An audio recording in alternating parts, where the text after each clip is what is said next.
Hello and welcome to the Passenger Seat podcast usually all recorded from my 1968 Morris Minor Peggy. I'm Becca and today we're going to be doing something a little bit different. We're in between seasons here on the podcast, and one of the most popular episodes from the last season was my disaster oil change. Peggy's due for another oil change, so I figured I would try again to record the oil change. I'm not going to try and record talking through it whilst I do it. I'll put some voice on afterwards, and hopefully you kind of enjoy me hopefully improving on what I did last time. If not, I'm sure a big mess all over my driveway will make you all laugh again. But hope you enjoy, and we'll see you at the end with hopefully a success. Okay, so I start by jacking Peggy up. I know some people manage to do oil changes without jacking cars up, but frankly I need as much space under there to mess up the oil filter and things as possible. So I jack her up, make sure I put some axle stands under each side.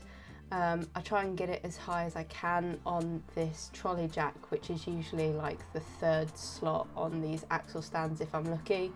And I did actually manage that today, so already I was kind of off to a better start than usual.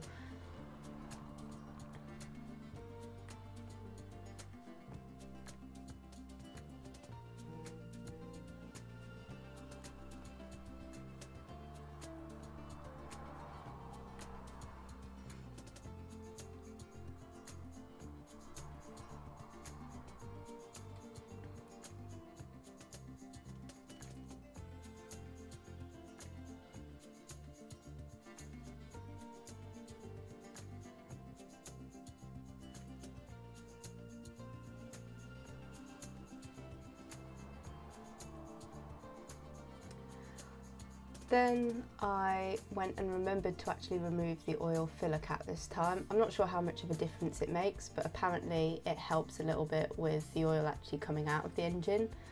After the mess of the driveway I made last time, I went and got this bag of that brought us a load of gravel to the house at one point from the back garden to try and protect the driveway a little bit.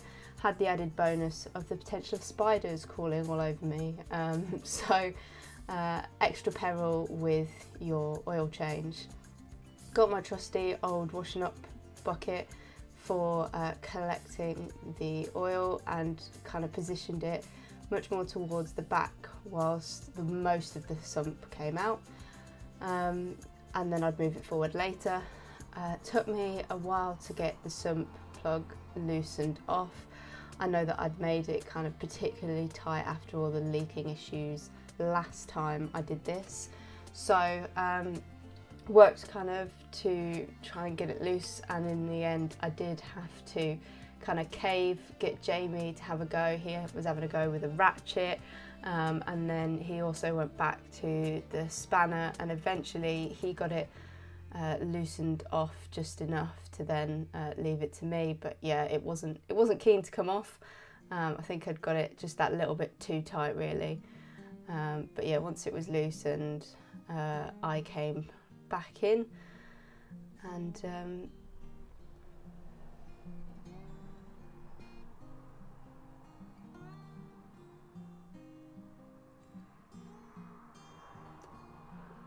but once it was loosened, I came back in, undid it by hand, and let it do its kind of very satisfying stream of oil into the bucket, and managed to get it pretty much all in the bucket. Once the kind of heaviest of the stream had died down, I turned my attentions to the dreaded oil filter.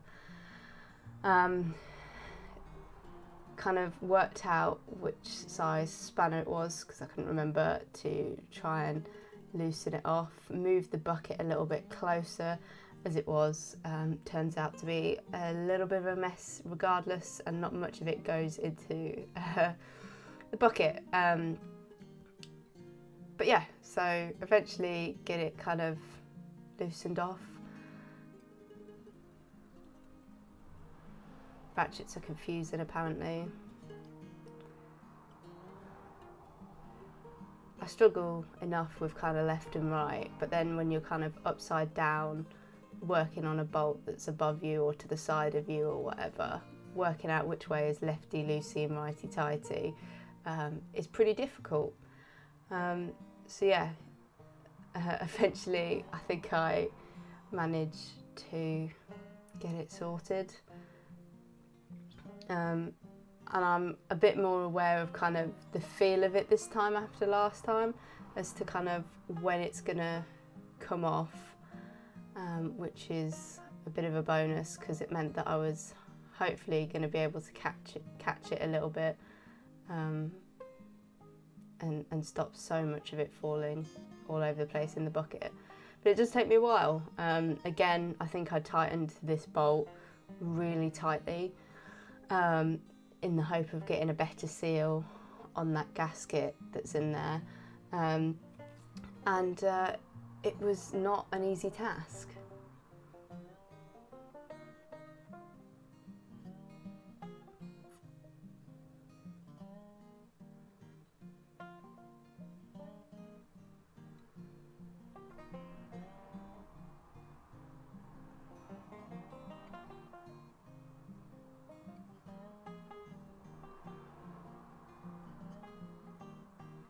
As you can see, the oil's kind of started to make a little bit of a mess here, because it starts, once you've pulled it away from the gasket, just absolutely pouring down the sides. Managed to pour the majority of it into there, but yeah, really glad that I put the old kind of waste bag down to kind of catch like all the stuff you can see dripping off my gloves, and it was all over the spanner and everything as well. So lovely time, lovely stinky old oil, and at least the driveway wasn't too much of a mess, I guess. So it was then time to try and clean up the parts that I actually needed to reuse a little bit. The kitchen towel was used probably a little bit excessively, but I wasn't going to be able to like hold these things again with any great ease unless all that old oil was kind of cleaned off. So I had to work on cleaning that best I can. Luckily, because I was aware of what was actually in the oil filter this time, I had managed to kind of take advantage of the fact that I knew what was in there. So when I dropped the oil filter into the old oil bucket, I was able to kind of catch the little bits and pieces that we know I lost last time. However, I didn't catch them necessarily in order, so here is me trying to Google which order the washers, the springs and the base plate go into. Jamie's asking what on earth I'm doing, and I'm explaining that I don't remember what order things go in, so I'm checking with someone far more knowledgeable than me on YouTube.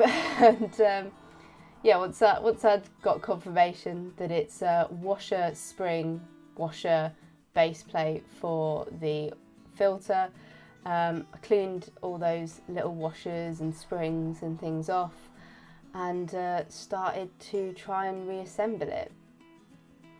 I think I noticed that the kind of big bolt that goes through the middle of my canister is looking a little bit tired, and the bolt end of it is actually a little bit kind of worn from spanners and things.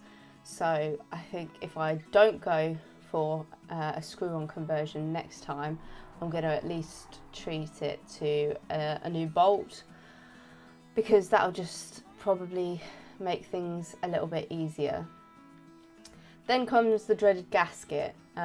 Tips that I received last time included greasing the gasket, which you can see me doing here, before trying to stick it up in the kind of little hole. Go to stick it up. I've already pulled out one gasket at this point, which is the one I put in last time, and I think I noticed that there's actually another gasket up there. So I spend a lot of time fiddling about using this tiny spanner to try and hook that other gasket back out again. Eventually managed to get it out and get the gasket kind of balanced up in the hole, but it doesn't stay there for a great amount of time. So once it's up and balanced, I kind of spent too much time then going and filling the canister up with oil beforehand. You do this to kind of prime the canister a bit and stop there being a big area with no oil in when you start the car. I did check because it's such a pain to have to kind of balance that and the gasket when it's full of oil. But yeah, it's best practice to fill it up, so I did that. And Jamie and I have a bit of a system where I go under, get the gasket in place, and then he has to hand me it very quickly in order to get this. I don't know how anyone does oil changes by themselves. They're obviously far more competent than I am, but I'm here having a go. So what more can I do? Gasket gives me more trouble, more messing about with it and trying to get it up in the little slot, and then we get the oil canister in, and I'm a little bit more confident at putting it in than the last time, but even so, it's so difficult to get it kind of lined up properly, especially as it doesn't give you much option for wiggling, but actually you need to get it just right with the gasket and the bit above it. So took some wiggling and persevering. I use the spanner very oddly here, but it seems to be the most efficient way to get that bolt tight enough to then start using the spanner better and more efficiently. It's probably partially how that bolt's got messed up a bit, but it seemed to work for me, and I'll order another one.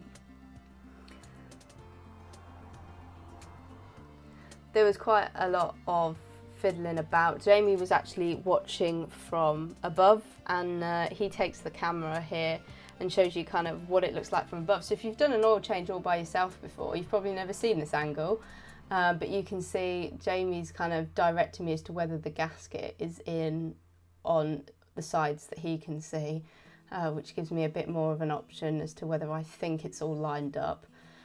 As it was, spoiler alert, we don't get it fully lined up, but someone directed you from above, if you're as terrible at this as I am, can be helpful. So yeah, I hope you enjoy this other angle of an oil change that perhaps you don't see too often.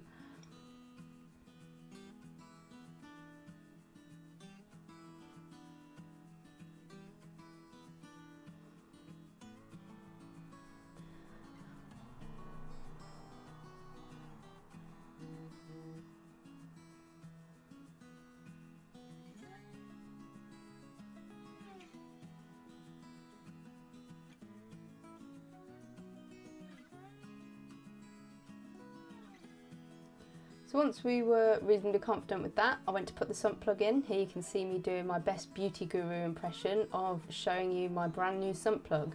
Treated Peggy to one of the fancy magnetic sump plugs. I've heard some good stuff about them. I've heard some people saying not sure what impact it has, but I thought I'd give it a go. Peggy's engine's getting a little bit tired, so there might be a bit more stuff floating around that you'd rather have kind of magnetised and collected up. So I got it finger tight in the hole, and then went to the spanner to tighten it all off, making sure that that copper little washer is crushed so that it forms a good seal on the sump.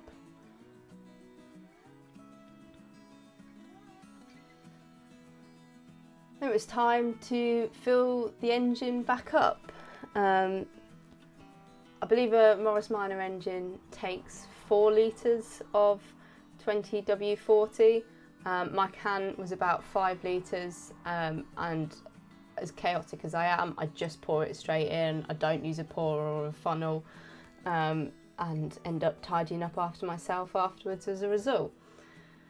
Whilst I waited for that oil all to kind of filter down through the engine, I scrawled on the side of an empty oil can in red paint, old, and set about trying to fill this can up with the old oil from the bucket. My camera died here, so we moved to recording on the phone, so if the quality changes a little bit, sorry. But hopefully you enjoy me actually using a funnel for once, because I'm not as chaotic as to just pour in straight away there. Disconnected the coil and tried to prime the oil a little bit through the system before we went back and reconnected the coil, just to kind of show you there that we've reconnected it, and then the car should actually start, and we'll see how much of a disaster it was. So back into the driver's seat, and hoping for the best but expecting the worst, I'll be honest. We see the oil pressure light go out and I'm really hopeful, but Jamie actually shouts, no, stop, and as you can see, yep, the oil filter's done us in again. It's not quite fitted and lined up, and you can see the oil came out the side there. So Jamie has a go at aligning it and we get it sorted. So it's then time to bring Peggy down and applaud a reasonably more successful oil change. But yeah, definitely still learning and still got a long way to go until I'm a pro at these oil changes, and I want to do them every week. Okay, so we did it. I think it went a lot better than last time, partially helped by the fact it's not raining. That was a bonus, and the fact that I knew the oil could go everywhere, so I'd put something down over the driveway to try and prevent that being too much of a problem. And yeah, I think it went altogether better. It's not perfect, as I'm sure you realised throughout the video, and if you've made it this far, then you probably didn't mind a little bit of kind of very poor attempts at tinkering and not doing things perfectly the first time. But yeah, it was another attempt at practice, and perhaps that's kind of something different for you to see here on YouTube, and realise that kind of not everyone does things right the first time or even the second time. Definitely took us some practice. I think my biggest struggle is still that oil filter. We did obviously have to take it off and try again this time. So yeah, it's thinking about whether I go for one of those screw-ons or whether I try to kind of make sure I've got the right seal and stuff the first time. But yeah, that went a lot better and I'm pretty pleased with it, and she's not leaking, and that's always a bonus. Well, not leaking any more than usual anyway. So hopefully she enjoys her new oil. Hopefully you've enjoyed seeing me fumble about and attempt another oil change, and you've seen some character development in my ability to actually work on the car. But in the meantime, drive safely and happy motoring.